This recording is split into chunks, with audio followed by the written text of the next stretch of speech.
We're live and we're going to be talking about Blackrock because if you've been paying attention to this channel, we talk a lot about Blackrock. And the reason why we talk a lot about Blackrock is because they have the upper hand in the market. In fact, their Bitcoin spot ETF is on track to becoming one of the most successful ETFs in history. And that just goes to show that gold is important, but Bitcoin is equally important. And apologies for being late. I'm currently being extorted again. So let's go ahead and get into it and do what we can There's a lot of news to cover today, a lot. And it's just kind of crazy to see everything really shift over, to kind of see that vertical integration happen with crypto to traditional finance. It's like we're getting absorbed, which is crazy, absolutely wild. But we're here. Let's talk about it. Let's give you guys the information and just really kind of reiterate what we should be doing and what we should be paying attention to.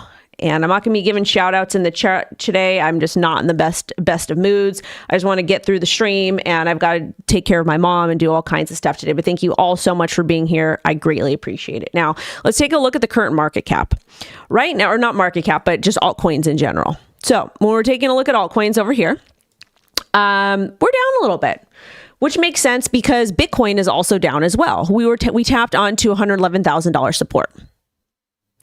Now, the reason why that area of support is so important is if we do pay attention over here on and I think this is when the Elon and Trump thing started happening, when we had that dip, but we really held on to $111,000 support for a very, very, very long time. It acted as a key area. We were up there from about July 9th to August 23rd, which was over a month. And then we kind of ping pong. We had some dips along the way, etc. But earlier today, we actually dropped down. It's good that bulls stepped in and pushed price up, but at the same time, it's looking like we are showcasing a little bit of weakness.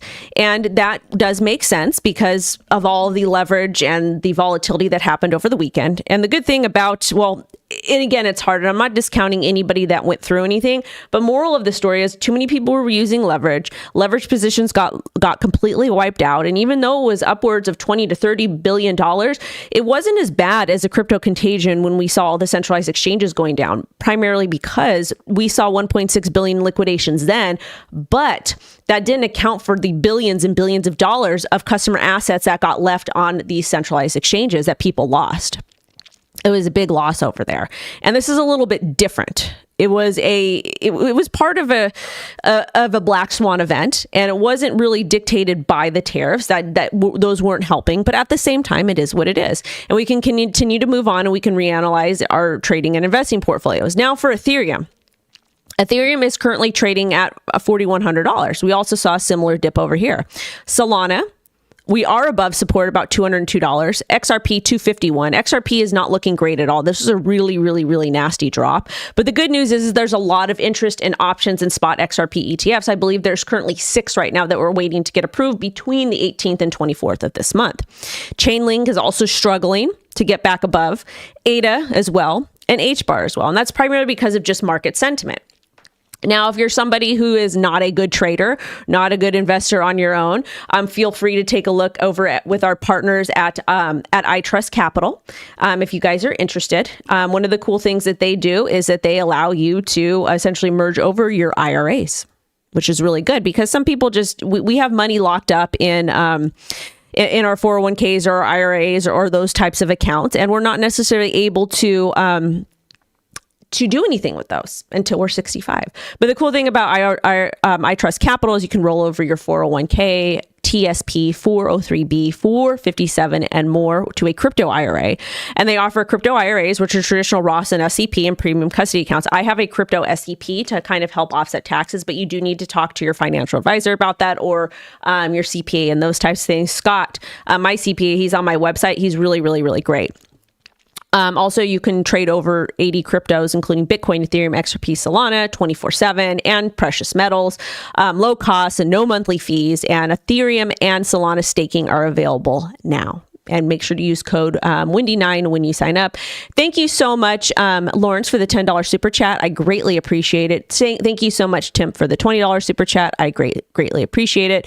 Today's been a day, and it's going to be probably a terrible rest of the month because of the issue that's going on, but it is what it is, and we just continue to go forward. Now, let's get back into the news because there is a lot to cover, primarily with Blackrock. So we take a look at Blackrock over here. They're developing tokenization tech amid Bitcoin and Ethereum ETF success. A lot of people are confused and like, hey, I thought that they were doing stuff with Ondo, and they are, but they're going to want to build their own chain. It doesn't matter. It doesn't matter because why would they? And this is the thing. There's a lot of people that are confused about this. And this is what I've said about the CBDC and other just different things. We're going to see traditional finance really step up and use their own chains. They're going to create it themselves because it's easy. They can just go out and they can hire people. And the reason why they're doing this is they want to have complete control. They don't want to use an existing chain, and I don't blame them. Is this bearish for projects like Ethereum and Solana and XRP and Ondo and HBAR and anyone else? Not necessarily, because all it does is add more competition. But it does cause a little bit of strain as far as capitalism goes, and that's why we don't like corporate capitalism. So let's go ahead and read this story over here. Blackrock is developing its own tokenization technology for traditional assets. Fink sees the next major opportunity for Blackrock in digitizing traditional financial assets such as ETFs via tokenization. This is just another term for RWAs. The goal is to reduce fees and broaden asset access by digitizing ETFs, real estate, and more. Fink says tokenization can replace intermediaries and cut transaction costs. So really, Blackrock, with this move, they're at odds with the banks. And they're at odds with the intermediaries and the third parties that essentially facilitate transactions for them. Because I don't think they do anything in-house. So this is like them basically saying, we're going to create our own and we're going to cut you out because it's more cost effective for us. And it is going to be centralized. And I think JP Morgan is doing this with their own. I think it's JP Morgan that's got their own chain for internal transactions. I have to double check. Anyways, he emphasized this is a multi-decade transformation, enabling people to stay entirely within a digital financial ecosystem while accessing traditional markets. Will this chain be interoperable? We'll see. BlackRock's Biddle Fund already has $2.8 billion in tokenized assets via Securitize, and they invested $48 million in Securitize to advance a digital asset strategy. Active talks with major financial platforms on integrating digital wallets, and Fink said more announcements coming soon. And we do know that BlackRock is also heavily investing in tokenization tech. Also, there is a clip from Mr. Fink. Actually, this is from Miss Ellie. Basically, she says over here, moving away from traditional financial assets and making them digital. If we can tokenize an ETF, we can have investors who are just beginning to invest in markets, let's say crypto. But now we can get them into more traditional long-term retirement products. So we look at that as the next wave of opportunity for BlackRock. Over the next tens of years, we start moving away from TradFi assets by repotting them in a digital manner and having people stay in digital ecosystems. So basically, it's vertical integration. The crypto system is going into traditional finance. It's getting absorbed. And that's why DeFi is so important. Also over here, BlackRock CEO says we need to accelerate regulatory clarity, investments in digital asset innovation. This right here is a very, very important tweet. And the reason why it is because what they are going to be doing, they're like, hey, we want to go ahead and get, we need the Clarity Act and we need it now. So they're going to be focusing on getting that done heavily, in my personal opinion. Unfortunately, we have the government that shut down. Now, BlackRock CEO estimates more than $4.5 trillion in value is currently held in digital wallets across crypto, stablecoins, and tokenized assets. And he also expects market to expand rapidly. And this is an interesting take as well. So while everybody in crypto was losing their minds, they're using leverage, they're practicing irresponsible behavior, basically gambling, institutions just kind of sat on the sideline. So those of you that have just been buying and holding spot, you're all good. You are all good. Everybody else that has been using too much leverage, that has been essentially gambling, those are the people that got wrecked. Those are the people that got wrecked. But institutions, they've just kind of been waiting on the sidelines for all of this to occur and to happen. And they've got money. Will Ondo's coin ever have any utilities ever? Yeah, Sparkwater, it does. Just because BlackRock is creating their own chain doesn't mean that it's not going to, doesn't mean they're going to stop doing what they're doing with their Biddle Fund. It's still there. It's just they're taking a different route. Basically, what they want to do is they want to still. I think BlackRock likes projects, and the reason why they like all these different crypto projects is because there's an opportunity to make money. So I think they'll still be involved, but at the end of the day, they want control of whatever it is. They want control of the chain, and they'll be able to do that ultimately. Now, next over here, this is from Larry Fink. He says there is a role for crypto the same way there is a role for gold. So let's go ahead and listen to this clip together. I did say Bitcoin, because we were talking about Bitcoin then, was the domain of money launderers and thieves. But, the markets teach you have to always relook at your assumptions. There is a role for crypto in the same way there's a role for gold. That is, it's an alternative. For those looking to diversify, this is not a bad asset, but I don't believe that it should be a large component of your portfolio. It shouldn't be a large component of your portfolio. So basically what he's saying here is we want you to invest, still invest in stocks. Don't put all your money into crypto. Don't put it all into Bitcoin. Don't put it into gold. Don't put it into silver. By the way, silver is ripping. Okay. So with that being said, they're kind of telling you what all that you need to know here. And me personally, I'm going to continue to invest more in Bitcoin than I would stocks. This is why I don't heavily invest in my 401k. I've got one from my old job, but this is why I'm not really hopium BS. Thank you so much, Em, for joining. Thank you so much for being here. Thank you so much. I'm sorry that you don't believe in Bitcoin. Shout out to Jonathan Perez for the $2 super chat. So that's fine. You don't have to. I personally don't care. And it's really not hopium. This is what's happening. If the institutions are talking about it, that means they have a mutual interest. They're invested in it. And they have a mutual interest in it. Okay. So they are creating things so that they can continue to profit and to make money while retail gets left behind. So moral of the story is if you don't own Bitcoin, you're going to get left behind. I don't know what hopium you're really talking about. That doesn't even make sense. If I was sitting here shilling some sort of meme coin and saying, hey, this is going to go to X, Y, and Z, yeah, that's a little bit of hopium. The market is going to rebound. We might be entering a bear market, which is fine, but we still would have next cycle. Or this could be a super cycle, and we could get that the volatility in crypto and then continue to be fine. It really kind of depends. But if you're somebody that's just dollar cost averaging or buying spot and just holding long term and putting it on cold storage, you're going to be fine. Long term. This is long-term stuff. This is not short-term stuff. So if you're somebody that is looking for instant gratification, go to another channel, because we talk a little bit about memes over here. We do talk about alts. We focus on the fundamentals, but you're not going to get that instant gratification over here. You're not. That's not the way we work. But thank you for being here. Keep it moving. Now, BlackRock spot ETF surpasses $100 billion assets under management, the fastest growing ETF in history. So this is, to me, is this hopium? No, this is the truth. These are the numbers. BlackRock, the reason why they probably didn't apply for any other crypto spot ETFs is they want to kind of see how this plays out for at least a year. And then they want to see all these other spot ETFs get approved, and then they'll go ahead and go back in and do their thing.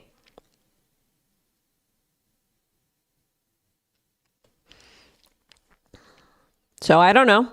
Then they'll decide which altcoins they want to get ETFs for. They already did with Ethereum.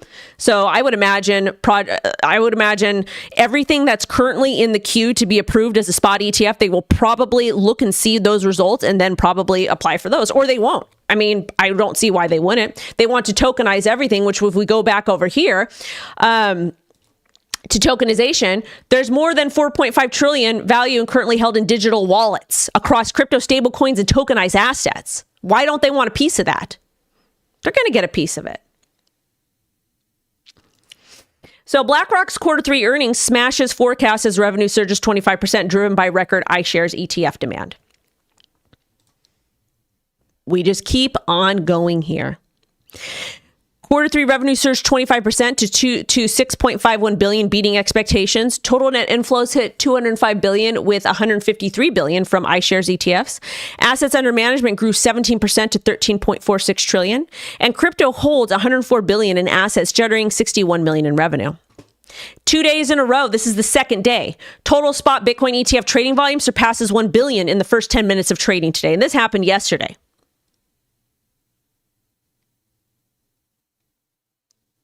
This is just yesterday. This is yesterday and today that this happened. And we're really not going to see the power of the crypto ETFs until they get approved, because they're not approved yet. Not all of them, a couple of them, the Rex Osprey one, but that's about it.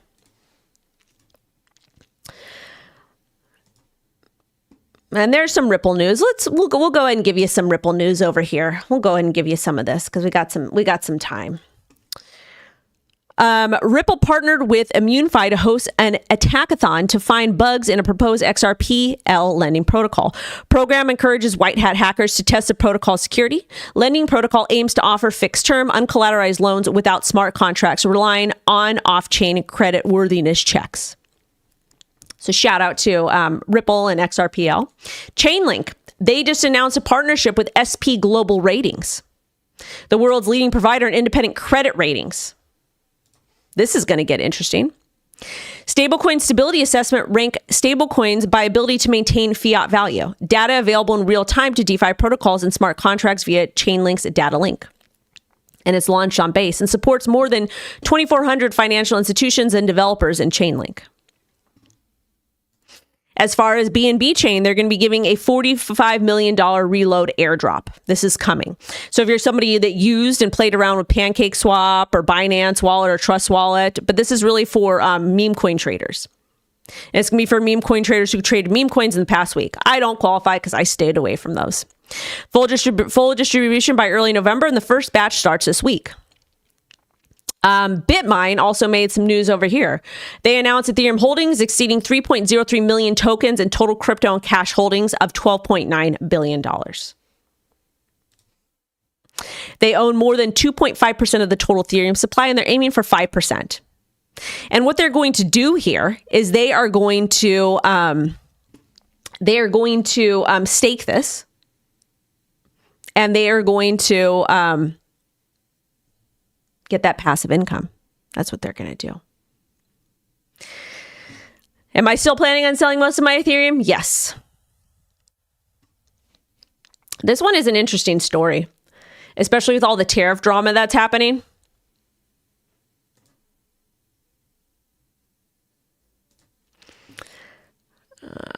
Chairman of Prince Group indicted for operating Cambodian forced labor scam compounds engaged in cryptocurrency fraud schemes. So there's that happened. But the reason why we're talking about this is because the U.S. government filed to seize 127,271 Bitcoin, about 14 billion linked to a scam in Cambodia. If approved, the total holdings of the U.S. would rise to 36 billion. DOJ says this is the largest forfeiture actor in history. Former Chinese national was indicted for wire fraud and money laundering. Allegedly ran a global scam network using forced labor to operate crypto fraud investments, which is going to be absolutely crazy if we get it, because what they're going to do is, have I heard of Chinese Solana? It's probably a scam. So there's that. All right.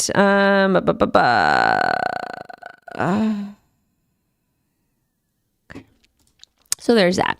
So if we get the Bitcoin Strategic Reserve, which we're going to get, this could potentially be added in it, which would give everybody a little bit of a head start. But anyways, I got to go. I got to take care of all this trash that's happening.